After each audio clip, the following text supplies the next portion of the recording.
From VOA Learning English, this is the Health Report.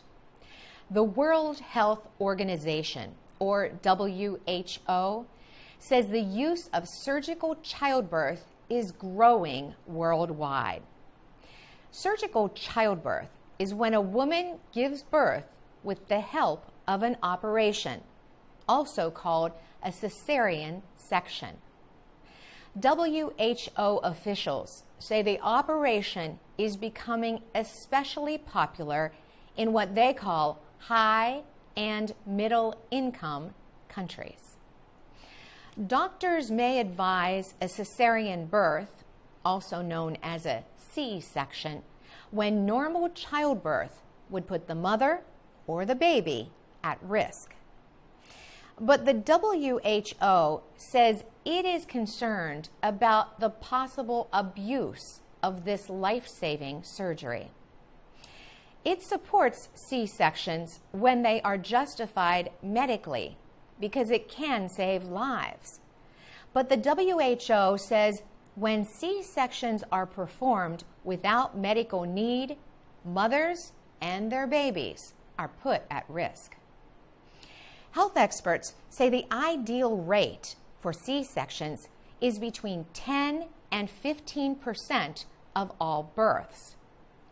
New studies show when the rates go below 10%, mothers and babies can die if the operation is not available.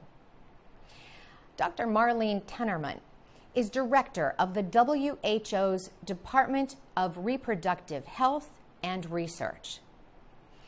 She says that a C-section is generally a safe operation and advisable when a traditional vaginal delivery puts the baby or mother in danger. But she adds, health risks do exist. She says changing opinions and other lifestyle issues generally are the reason for what she calls an epidemic of C-sections.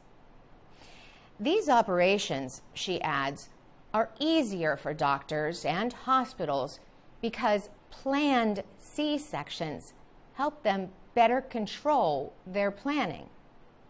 She says many women choose a C-section because they do not want the pain of childbirth or the possible physical after effects. For VOA Learning English, I'm Carolyn Presutti.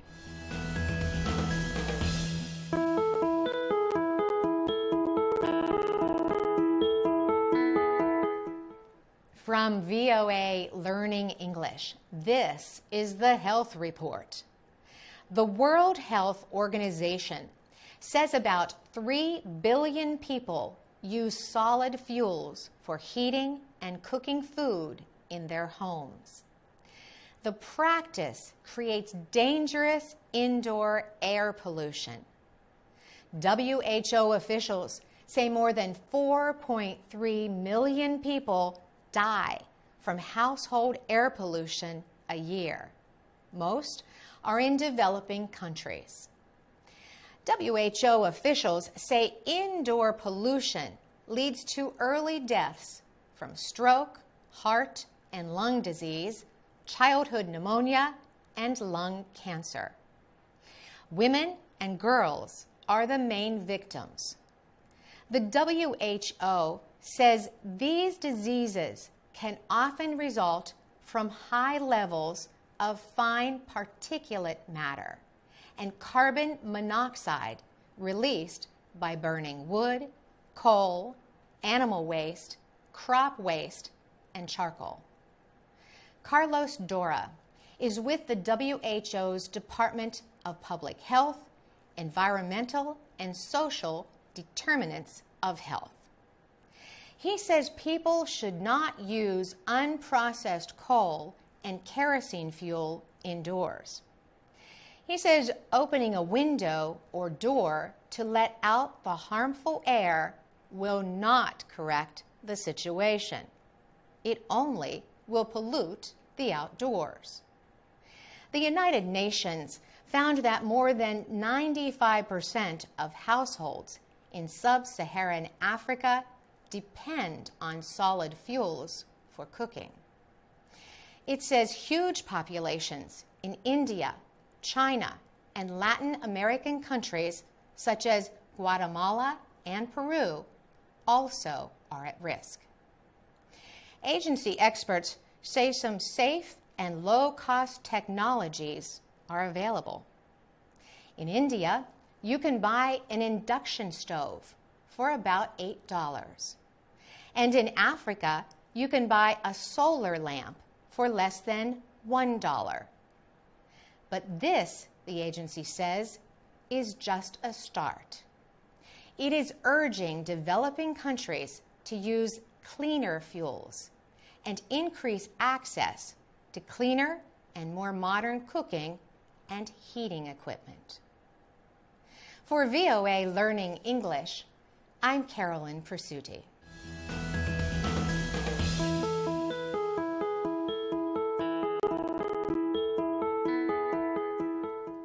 From VOA Learning English, this is the Health Report. Telemedicine is the name for when doctors give advice to patients by telephone or the internet.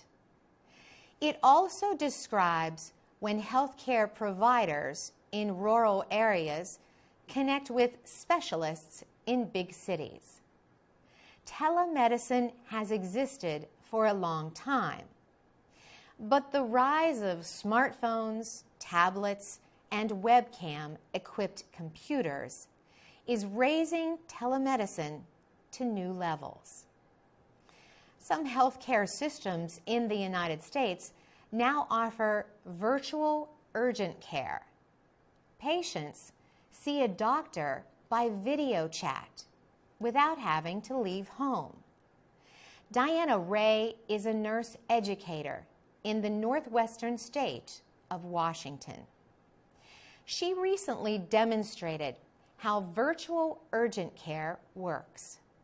She used an iPad tablet and Skype, the video chat service, to have a virtual appointment with Dr. Ben Green.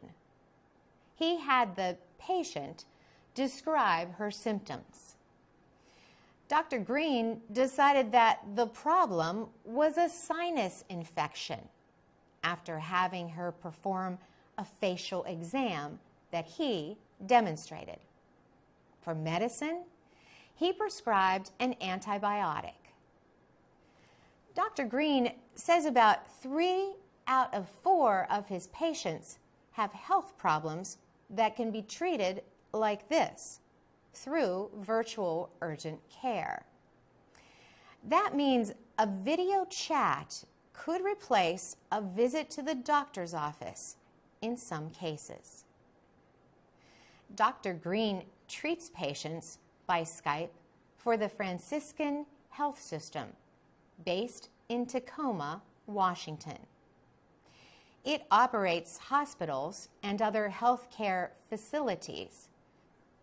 Franciscan charges $35 for this kind of virtual house call. That is much less than the cost of going to an emergency room, a doctor's office, or an urgent care clinic.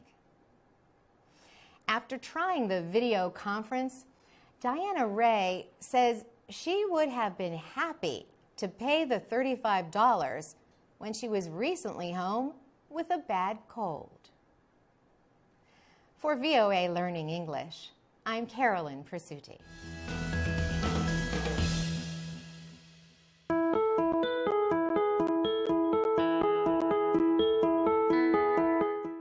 From VOA Learning English, this is the Health Report.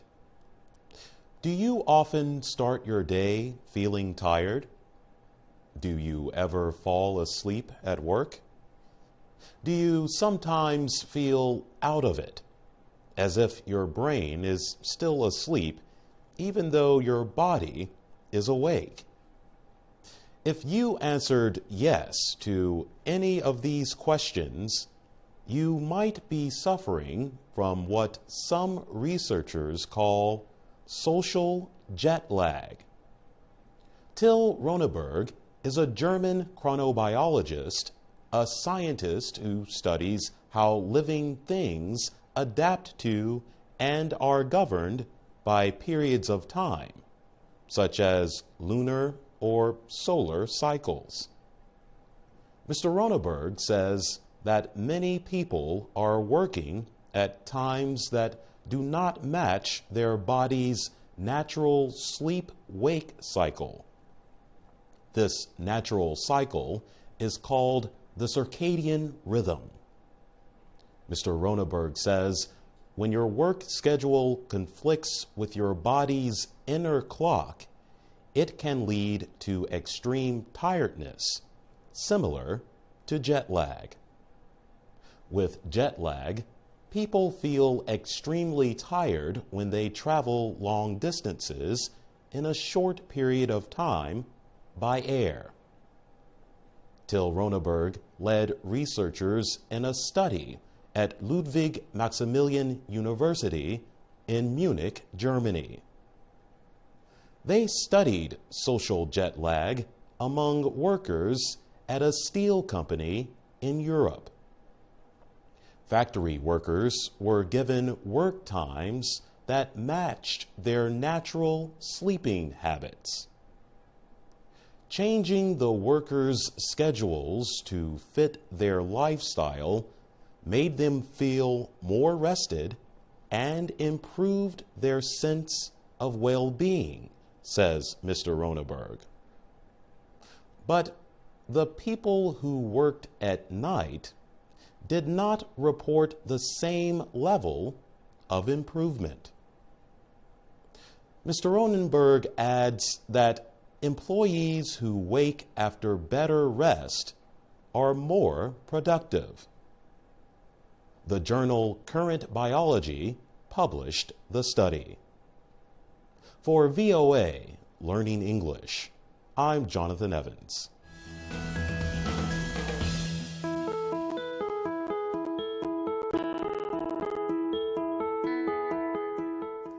From VOA Learning English, this is the Health Report. The World Health Organization has declared the Pakistani city of Peshawar the world's largest reservoir of polio virus. And WHO officials fear Pakistanis could face travel restrictions unless steps are taken immediately to stop the disease from spreading. Researchers studied all the cases of poliomyelitis reported in Pakistan last year. They found that almost every case could be linked genetically to the polio virus often reported in Peshawar. Polio mainly affects children under 5 years of age. The virus is passed through food or water. The virus reproduces in the body and later invades the nervous system. The disease can lead to loss of muscle control in part of the body. The WHO study found that 90% of Pakistan's polio cases could be linked to the virus in Peshawar. In addition, 12 of the 13 polio cases in Afghanistan were also linked to the city. Elias Dorey serves as the WHO's emergency coordinator for polio in Pakistan. He says local officials need to take urgent action to strengthen polio vaccination campaigns. He says the situation in Peshawar threatens the gains Pakistan has made against polio. And he warned it could also harm international efforts to end the disease. He also noted an increase in attacks on vaccination workers in Peshawar and other areas. Taliban militants often attack polio workers in Pakistan. The militants accuse them of being American spies or part of a plot to keep Muslims from having babies. Most of the attacks have taken place in Peshawar. The city is close to Pakistan's tribal districts. Extremist groups operate bases in those areas. For VOA Learning English, I'm Carolyn Presutti.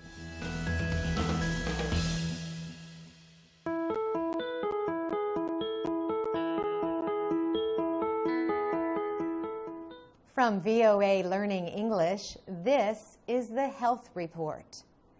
Zambia has one of the highest rates of cervical cancer in the world. 90 of every 100,000 Zambian women get the disease. The Zambian government recently launched a program to vaccinate schoolgirls against the human papillomavirus, or HPV. The virus can cause cervical cancer. HPV can spread through sexual contact. The government hopes to vaccinate schoolgirls between the ages of 9 and 11 against HPV. The program was launched in May at several schools. One of them is the Kalingalinga Primary School in Lusaka.